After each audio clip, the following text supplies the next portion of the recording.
ਦਰਸ਼ਕੋ break ਤੋਂ ਬਾਅਦ ਤੁਹਾਡਾ ਸਭ ਦਾ ਨਿੱਘਾ ਸਵਾਗਤ ਹੈ। ਜਿਸ ਤਰ੍ਹਾਂ ਕਿ ਵਿਊਅਰਸ ਅਸੀਂ ਸਭ ਹੀ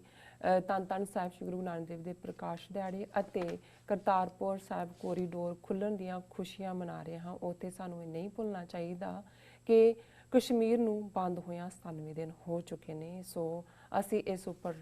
ਲਗਾਤਾਰਤਾ ਨਾਲ ਡਾਕਟਰ ਸਾਹਿਬ ਕੋਲੋਂ ਉਹਨਾਂ ਦੇ ਵਿਚਾਰ ਸੁਣ ਰਹੇ ਹਾਂ। ਸੋ ਅੱਜ ਵੀ ਕਸ਼ਮੀਰ ਮੁੱਦੇ ਦੇ ਉੱਪਰ ਆਪਾਂ ਡਾਕਟਰ ਸਾਹਿਬ ਕੋਲੋਂ ਉਹਨਾਂ ਦੇ ਵਿਚਾਰ ਸੁਣਨ ਜਾ ਰਹੇ ਹਾਂ। ਸੋ ਅਸੀਂ ਚਾਹਾਂਗੇ ਕਿ ਤੁਸੀਂ ਸਾਡੇ ਨਾਲ ਇਸੇ ਤਰ੍ਹਾਂ ਹੀ ਜੁੜੇ ਰਹਿਣਾ। ਦੇਖਣ ਸੁਣਨ ਲਈ ਤੁਹਾਡਾ ਸਭ ਦਾ ਬਹੁਤ ਬਹੁਤ ਸ਼ੁਕਰੀਆ ਜੀ। ਡਾਕਟਰ ਸਾਹਿਬ ਕੀ ਕਹਿਣਾ ਚਾਹੋਗੇ? ਦੇਖੋ, ਬੇਸ਼ੱਕ ਕਰਤਾਰਪੁਰ ਸਾਹਿਬ ਕੋਰੀਡੋਰ ਦਾ 9 ਨਵੰਬਰ ਦਾ ਸਮਾਗਮ ਆਪਣੇ ਆਪ ਦੇ ਵਿੱਚ ਇੱਕ ਬੜਾ ਯੂਨੀਕ ਸੀ ਜੀ, ਪਰ ਕਸ਼ਮੀਰ ਮੁੱਦਾ, ਕਸ਼ਮੀਰੀਆਂ ਦੀ ਪੀੜ, ਜਿੱਥੇ ਜਥੇਦਾਰ ਅਕਾਲ ਤਖਤ ਸਾਹਿਬ ਨੇ ਆਪਣੇ ਬਿਆਨ ਦੇ ਵਿੱਚ, ਆਪਣੀ ਸਪੀਚ ਦੇ ਵਿੱਚ ਲਿਆਂਦੀ, ਉੱਥੇ ਇਮਰਾਨ ਖਾਨ ਸਾਹਿਬ ਨੇ ਵੀ ਬੇਸ਼ੱਕ ਉਹਨਾਂ ਨੇ ਬਰੀਫ 'ਚ ਇਹ ਕਿਹਾ, ਉਹਨਾਂ ਨੇ ਕਿਹਾ ਵੀ ਇੱਕ ਇਸ਼ੂ ਕਸ਼ਮੀਰ ਦਾ ਇਹਨਾਂ ਨੂੰ ਅਸੀਂ ਕਿਹਾ ਸੀ ਕਿ ਵੀ ਗੱਲਬਾਤ ਰਾਹੀਂ ਹੱਲ ਕਰ ਲਓ ਤੇ ਅਸੀਂ ਦੋਨੋਂ ਹੀ ਮੁਲਕ ਗਰੀਬੀ ਦੇ ਖਿਲਾਫ ਲੜੀਏ, ਨਾ ਬਰਾਬਰੀ ਦੇ ਖਿਲਾਫ ਲੜੀਏ ਔਰ ਖੁਸ਼ਹਾਲੀ ਦੇ ਲਈ ਅੱਗੇ ਕਦਮ ਵਧਾਈਏ। ਸ਼ਾਹ ਮਹਿਮੂਦ ਕੁਰੈਸ਼ੀ ਜਿਹੜੇ ਫੋਰਨ ਮਿਨਿਸਟਰ ਨੇ, ਉਹਨਾਂ ਨੇ ਵੇਰਵੇ ਨਾਲ, ਜਿਹੜੇ ਓਪਨਿੰਗ ਸਪੀਕਰ ਸੀ, ਉਹਨਾਂ ਨੇ ਕਸ਼ਮੀਰ ਦਾ ਜ਼ਿਕਰ ਕੀਤਾ ਔਰ ਉਹਨਾਂ ਨੇ ਖਾਸ ਤੌਰ 'ਤੇ ਇਹ ਕਿਹਾ ਕਿ ਅੱਜ ਜਦੋਂ ਇੱਕ ਪਾਸੇ ਖੁਸ਼ੀ ਦੀ ਗੱਲ ਹੈ ਕਿ ਸਿੱਖ ਕੌਮ ਜਿਹੜੀ ਹੈ ਕਰਤਾਰਪੁਰ ਲਾਂਘੇ ਰਾਹੀਂ ਇਸ ਪਵਿੱਤਰ ਦਰਬਾਰ ਦੇ ਦਰਸ਼ਨਾਂ ਲਈ ਆਈ ਹੈ, ਉੱਥੇ ਕੀ ਚੰਗਾ ਹੋਏ ਕਿ ਕਸ਼ਮੀਰ ਦੇ ਲੋਕਾਂ ਨੂੰ ਵੀ ਇਸ ਸਾਰੀ ਪਾਬੰਦੀ ਤੋਂ ਆਜ਼ਾਦ ਕੀਤਾ ਜਾਏ ਔਰ ਹਜ਼ਰਤ ਬਲ ਜਿਹੜੀ ਕਿ ਖਾਸ ਉਹ ਮਸੀਤ ਹੈ ਔਰ ਇਹਨਾਂ ਦਿਨਾਂ 'ਚ ਖਾਸ ਦਿਨ ਚੱਲ ਰਹੇ ਨੇ, ਜਿਵੇਂ ਹਜ਼ਰਤ ਮੁਹੰਮਦ ਸਾਹਿਬ ਦੇ ਜਨਮ ਨਾਲ ਰਿਲੇਟਡ ਜਿਹੜਾ ਦਿਨ ਹੈ ਕਿ ਹਜ਼ਰਤ ਬਲ ਦੇ ਦਰਵਾਜ਼ੇ ਖੋਲ੍ਹੇ ਜਾਣ। ਸੋ ਜ਼ਾਹਿਰ ਹੈ ਔਰ ਉਹਨਾਂ ਨੇ ਕਸ਼ਮੀਰੀਆਂ ਦੇ ਨਾਲ ਯਕਜਹਿਤੀ ਦਾ ਇਜ਼ਹਾਰ ਕੀਤਾ ਹੈ। ਅਸੀਂ ਲਗਾਤਾਰਤਾ ਨਾਲ ਇਹ ਮਹਿਸੂਸ ਕਰਦੇ ਹਾਂ ਔਰ ਇਹਨਾਂ ਸਾਰੇ ਦਿਨਾਂ ਦੇ ਵਿੱਚ ਜਦੋਂ ਇੱਕ ਪਾਸੇ ਸਾਡੇ ਮਨਾਂ 'ਚ ਇਸ ਗੱਲ ਦੀ ਖੁਸ਼ੀ ਸੀ, ਮੈਂ ਇਹ ਵੀ ਮਹਿਸੂਸ ਕਰਦਾ ਰਿਹਾ, ਮੈਂ ਕਿਹਾ ਕਿ ਕਿਵੇਂ ਅੱਜ ਜਦੋਂ ਅਸੀਂ ਇੱਕ ਪਾਸੇ ਇਹ ਗੱਲ ਮਹਿਸੂਸ ਕਰਦੇ ਹਾਂ ਕਿ ਸਾਡੇ ਲਈ ਸਾਡੇ ਮਦੀਨੇ ਦੇ ਦਰਵਾਜ਼ੇ ਖੁੱਲ੍ਹੇ ਨੇ,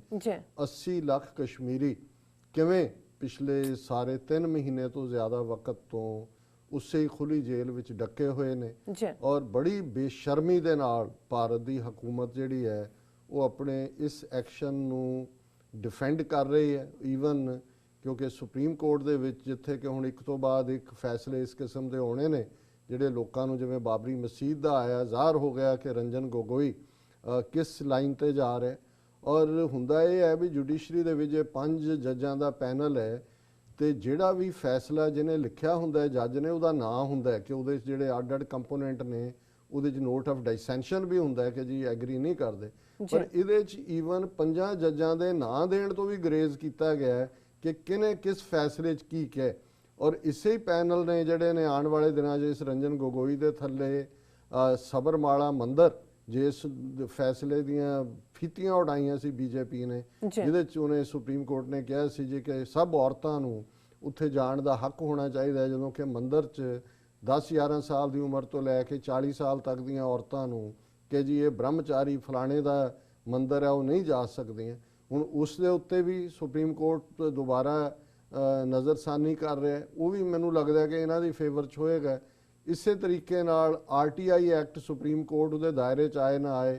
ਉਸ ਦੇ ਉੱਤੇ ਵੀ ਜਿਹੜੀ ਹੈ ਉਹ ਚੱਲ ਰਿਹਾ। ਸੋ ਕੁੱਲ ਮਿਲਾ ਕੇ ਅਸੀਂ ਔਰ ਰਫੇਲ ਜਿਹਦੇ ਮਾਮਲੇ 'ਚ ਮੋਦੀ ਨੂੰ ਖੁੱਲ੍ਹ ਕੇ ਦੋਸ਼ੀ ਠਹਿਰਾਇਆ ਸੀ ਹਿੰਦੂ ਅਖਬਾਰ ਵਿਚਲੀਆਂ ਲਿਖਤਾਂ 'ਚੋਂ ਵੀ, ਔਰ ਉਹ ਮਰ ਗਿਆ ਪਾਰੇਕਰ, ਉਹ ਲੈ ਗਿਆ ਸੀ ਓਰੀਜਨਲ ਫਾਈਲਾਂ ਇਹਨਾਂ ਦੀਆਂ, ਉਹਨਾਂ ਦਾ ਡਿਫੈਂਸ ਮਿਨਿਸਟਰ, ਉਹਦੇ ਤੇ ਵੀ ਉਹ ਤਾਂ ਆਲਰੇਡੀ ਦਸੰਬਰ 'ਚ ਉਹਨੇ ਸੁਪਰੀਮ ਕੋਰਟ ਨੇ ਕਿਹਾ ਸੀ ਨਾ ਉਹਨੂੰ ਕੋਈ ਫਿਸ਼ੀ ਨਹੀਂ ਹੈ ਇਹਦੇ 'ਚ। ਸੋ ਮੈਨੂੰ ਇਹ ਲੱਗਦਾ ਹੈ ਵੀ ਈਵਨ ਇਹ ਆਰਟੀਕਲ 370 ਦੇ ਉੱਤੇ ਵੀ ਜਿਹੜੀਆਂ ਰੀਕਨਸੀਡਰ ਕਰਨ ਦੇ ਲਈ ਜਾਂ ਇਹਨੂੰ ਅਨਕਨਸਟੀਟਿਊਸ਼ਨਲ ਕਹਿਣ ਵਾਲੀਆਂ ਪਟੀਸ਼ਨਾਂ ਨੇ, ਉਹਨਾਂ ਦੇ ਉੱਤੇ ਵੀ ਫੈਸਲਾ ਕੋਈ ਉੱਥੋਂ ਫੇਵਰੇਬਲ ਨਹੀਂ ਨਿਕਲਣਾ, ਕਿਉਂਕਿ ਸੈਂਟਰ ਡਿਫੈਂਡਸ ਆਰਟੀਕਲ 370 ਡਿਸੀਜਨ ਇਨ ਸੁਪਰੀਮ ਕੋਰਟ ਸੇਜ਼ ਸੈਪਰੇਟਿਸਟ ਵਰ ਟੇਕਿੰਗ ਐਡਵਾਂਟੇਜ। ਹੁਣ ਜਿਹੜੀ ਮੋਦੀ ਗਵਰਨਮੈਂਟ ਨੇ ਆਪਣੀ ਉੱਥੇ ਪਲੀ ਦਿੱਤੀ ਹੈ, ਉਹਨਾਂ ਨੇ ਕਿਹਾ ਜੀ ਅਸੀਂ ਇਹ ਇਸ ਲਈ ਖਤਮ ਕੀਤਾ ਹੈ, ਉਹਨਾਂ ਨੇ ਐਫੀਡੇਵਿਟ ਦਿੱਤਾ ਹੈ ਸੁਪਰੀਮ ਕੋਰਟ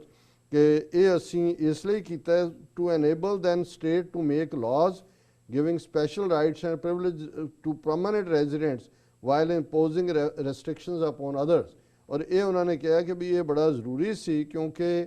ਇਸ ਸਾਰੇ ਦੇ ਨਾਲ ਐਟਮੋਸਫੀਅਰ ਆਫ ਪੀਸ, ਐਮਿਨਿਟੀ ਐਂਡ ਟ੍ਰੈਂਕੁਲਿਟੀ ਬਣੇਗਾ ਜੋ ਅਸੀਂ ਆਰਟੀਕਲ 370 ਕੀਤਾ ਹੈ। ਕਿਉਂਕਿ ਇਸ ਦੀ ਆੜ ਦੇ ਵਿੱਚ ਜਿਹੜੇ ਸੈਪਰੇਟਿਸਟ ਨੇ, ਅਲਗਾਵਵਾਦੀ ਨੇ, ਉਹ ਆਪਣਾ ਏਜੰਡਾ ਜਿਹੜਾ ਉਹ ਪਰਸਿਊ ਕਰ ਰਹੇ ਸੀ। ਸੋ ਜ਼ਾਹਰ ਹੈ ਕਿ ਇਹ ਇਹਨਾਂ ਦੀ ਲਾਈਨ ਜ਼ੁਲਮ ਦੀ ਬਰਾਬਰ ਕਨਸਟੀਟਿਊਸ਼ਨਲੀ ਵੀ ਜਾਰੀ ਹੈ, ਔਰ ਜ਼ਾਹਰ ਹੈ ਇਹਨਾਂ ਦੀਆਂ ਆਪਣੀਆਂ ਰਿਪੋਰਟਾਂ ਹੀ ਨੇ ਕਿ ਲੋਕ ਕੀ ਈਦ ਮਿਲਦ ਇਨ ਵੈਲੀ ਹਜ਼ਰਤ ਬਲ ਸਟੇਜ ਆਊਟ ਆਫ ਬਾਉਂਡਸ। ਹੁਣ ਪਿਛਲੇ 3 ਮਹੀਨੇ ਤੋਂ ਹਜ਼ਰਤ ਬਲ ਜਿੱਥੇ ਹਜ਼ਰਤ ਮੁਹੰਮਦ ਸਾਹਿਬ ਦਾ ਮੂਏ ਮੁਬਾਰਕ ਉਹਨਾਂ ਦਾ ਦਾੜੀ ਦਾ ਵਾਲ ਰੱਖਿਆ ਹੋਇਆ ਹੈ, ਜਿਹੜੇ ਇਸ ਮੌਕੇ ਤੇ ਜਿਹੜਾ ਕਿ ਈਦ ਮਿਲਦ ਬਹੁਤ ਵੱਡਾ ਇਕੱਠ ਹੁੰਦਾ ਹੈ, ਲੋਕਾਂ ਨੂੰ ਮੂਏ ਮੁਬਾਰਕ ਦੇ ਦੀਦਾਰ ਕਰਵਾਏ ਜਾਂਦੇ ਨੇ, ਇਸ ਵਾਰ ਉਹਦੀ ਕੋਈ ਐਕਸੈਸ ਨਹੀਂ ਹੈ ਹਜ਼ਰਤ ਬਲ ਦੀ ਪਿਛਲੇ 3 ਮਹੀਨੇ ਤੋਂ। ਫਿਰ ਈਵਨ ਹੁਣ ਉਹਨਾਂ ਨੇ ਇਹ ਕੀਤਾ ਹੈ ਕਿ ਕਾਫੀ ਹਿੱਸੇ ਦੇ ਵਿੱਚ ਬਿਜਲੀ ਉਡਾ ਦਿੱਤੀ ਹੈ। ਕਸ਼ਮੀਰ ਰੀਲਸ ਅੰਡਰ ਡਾਰਕਨੈਸ, ਹਨੇਰਾ, ਔਰ ਉਹਨਾਂ ਨੇ ਕਿਹਾ ਕਿ ਵੀ ਐਡਮਿਨਿਸਟ੍ਰੇਸ਼ਨ ਕਲੇਮ ਕਰ ਰਿਹਾ ਜੀ ਅਸੀਂ ਪਾਵਰ ਸਪਲਾਈ ਰੀਸਟੋਰ ਕਰ ਦਿੱਤੀ ਹੈ, but entire north Kashmir continues to reel under darkness for the 4th consecutive day. ਹੁਣ ਇੱਕ ਪਾਸੇ ਈਦ ਮਿਲਦ ਹੈ, ਹਜ਼ਰਤ ਬਲ ਵੈਸੇ ਬੰਦ ਹੈ, ਤੇ ਸਾਰਾ ਨਾਰਥ ਕਸ਼ਮੀਰ ਜਿਹੜਾ ਹੈ ਉਸ ਹਨੇਰਾ ਕਰ ਦਿੱਤਾ। 4 ਦਿਨ ਤੋਂ ਉੱਥੇ ਜਿਹੜਾ ਬਿਜਲੀ ਦਾ ਕਨੈਕਸ਼ਨ ਵੀ ਕੱਟਿਆ ਹੋਇਆ, ਬਾਕੀ ਚੀਜ਼ਾਂ ਤਾਂ ਪਹਿਲਾਂ ਹੀ ਕੱਟੀਆਂ ਹੋਈਆਂ ਸੀ, ਔਰ ਨਾਲ ਦੀ ਨਾਲ ਨੌਜਵਾਨਾਂ ਦੇ ਮਾਰਨ ਦਾ ਸਿਲਸਿਲਾ ਜਾਰੀ ਹੈ। ਇਹਨਾਂ ਦੀ ਖਬਰ 2 militants killed in encounter in Bandipora district of Jammu and Kashmir. ਹੁਣ ਜਦੋਂ ਇਹ ਕਹਿੰਦੇ ਨੇ ਜੇ ਇਨਕਾਊਂਟਰ 'ਚ, ਤਾਂ ਮੈਨੂੰ ਇੱਕਦਮ ਪੰਜਾਬ 1980 ਦਾ 90 ਦਾ ਯਾਦ ਆ ਜਾਂਦਾ ਹੈ ਕਿ ਕਿਵੇਂ ਨੌਜਵਾਨ ਘਰਾਂ ਤੋਂ ਚੁੱਕ ਕੇ ਜਿਹੜੇ ਨੇ ਝੂਠੇ ਮੁਕਾਬਲਿਆਂ 'ਚ ਮਾਰੇ ਜਾਂਦੇ ਸੀ, ਔਰ ਖਬਰ ਹੁੰਦੀ ਸੀ ਕਿ ਵੀ ਇਹ ਅਸੀਂ ਖਤਰਨਾਕ ਮਿਲੀਟੈਂਟ ਜਿਹੜੇ ਨੇ ਉਹ ਮਾਰੇ ਨੇ। ਔਰ ਹੁਣ ਈਵਨ ਅੱਗੋਂ ਇਹ ਦੱਸਣ ਲਈ ਕਿ ਜੀ ਉੱਥੇ ਲਾਈਫ ਨਾਰਮਲ ਹੈ। Train services in Kashmir valley to begin from Tuesday. ਤੁਸੀਂ ਪਬਲਿਕ ਟਰਾਂਸਪੋਰਟੇਸ਼ਨ, ਸਕੂਲ, ਕਾਲਜ, ਹੁਣ ਤਾਂ ਬਿਜਲੀ ਵੀ ਗੁੱਲ ਕਰ ਦਿੱਤੀ ਹੈ ਉਹਨਾਂ ਦੀ, ਤੇ ਟ੍ਰੇਨਾਂ ਤੇ ਕਿਹਨੂੰ ਚੜਾਉਣਾ ਹੈ। ਸੋ ਜ਼ਾਹਰ ਹੈ ਕਿ ਟ੍ਰੇਨ ਸਰਵਿਸ ਫੌਜ ਹੀ ਜਿਹੜੀ ਹੈ, ਫੌਜੀ ਜਿਹੜੀ 1 ਮਿਲੀਅਨ ਰੱਖੀ ਹੋਈ ਹੈ, ਉਹਨਾਂ ਨੂੰ ਹੀ ਢਵਾਉਣ ਦੇ ਲਈ ਇਹਨਾਂ ਨੇ ਟ੍ਰੇਨ ਸਰਵਿਸ ਦਾ ਜਿਹੜਾ ਇਹ ਡਰਾਮਾ ਕੀਤਾ ਹੈ। ਔਰ ਇਹ ਜਿਹੜਾ ਹੈ, ਔਰ ਦੂਸਰੇ ਪਾਸੇ ਕਹਿ ਰਹੇ ਨੇ ਦੇਖੋ ਜੰਮੂ ਦੇ ਵਿੱਚ ਅਸੀਂ ਭਰਤੀ ਕੀਤੀ ਸ਼ੁਰੂ to guard the borders, hundreds of Jammu and Kashmir women turn up at recruitment drive, ਕਿ ਹਜ਼ਾਰਾਂ ਕੁੜੀਆਂ ਆ ਗਈਆਂ, ਪਰ ਉਹ ਹਿੰਦੂ ਕੁੜੀਆਂ ਜਿਨ੍ਹਾਂ ਨੂੰ ਹੁਣ ਉਹ ਕਿਉਂਕਿ ਜੰਮੂ ਕਸ਼ਮੀਰ ਪੁਲਿਸ ਤਾਂ ਖਤਮ ਹੋ ਗਈ, ਸਟੇਟ ਹੀ ਖਤਮ ਹੋ ਗਈ,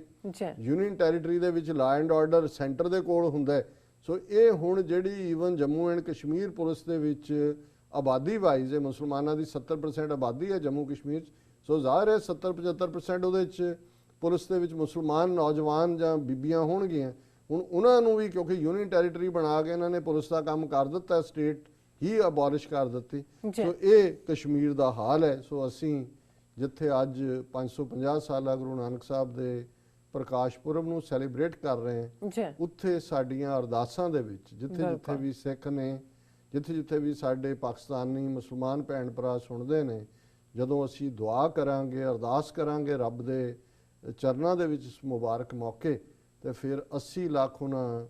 ਬਦਬਖਤ ਕਸ਼ਮੀਰੀ ਭੈਣਾਂ ਭਰਾਵਾਂ ਨੂੰ ਵੀ ਆਪਣੀਆਂ ਮਨ ਦੀਆਂ ਨਜ਼ਰਾਂ, ਆਪਣੀਆਂ ਦੁਆਵਾਂ ਦੇ ਵਿੱਚ ਲਿਆਈਏ, ਜਿਹੜੇ ਕਿ ਇਸ ਵੇਲੇ ਪਿਛਲੇ 3 ਮਹੀਨੇ ਤੋਂ ਜ਼ਿਆਦਾ ਸਮੇਂ ਤੋਂ ਉਸ ਭਾਰਤੀ ਜ਼ੁਲਮਾਂ ਦਾ ਸ਼ਿਕਾਰ ਨੇ। ਔਰ ਇਹ ਅਰਦਾਸ ਉਹਨਾਂ ਦੇ ਲਈ ਅਸੀਂ ਕਰਦੇ ਕਿ ਵਾਹਿਗੁਰੂ ਉਹਨਾਂ ਨੂੰ ਹਿੰਮਤ ਦੇ, ਬਲ ਬਖਸ਼ੇ ਕਿ ਉਹ ਇਸ ਗੁਲਾਮੀ ਦੇ ਦੌਰ 'ਚ ਹਾਈ ਸਪਿਰਿਟਸ ਦੇ ਨਾਲ, ਔਰ ਜਿਹੜੀ ਕਸ਼ਮੀਰੀ ਸਪਿਰਿਟ, ਜੰਗਜੂ ਸਪਿਰਿਟ ਕਸ਼ਮੀਰ ਦੇ ਬਹਾਦਰ ਲੋਕਾਂ ਨੇ ਪਿਛਲੇ ਲਗਭਗ 3 ਦਹਾਕਿਆਂ ਤੋਂ ਦਿਖਾਈ ਹੈ, ਜਿੱਥੇ ਉਹ ਜ਼ੁਲਮਾਂ ਦੇ ਬਾਵਜੂਦ ਛਾਤੀ ਤਾਣ ਕੇ ਖਲੋਤੇ ਨੇ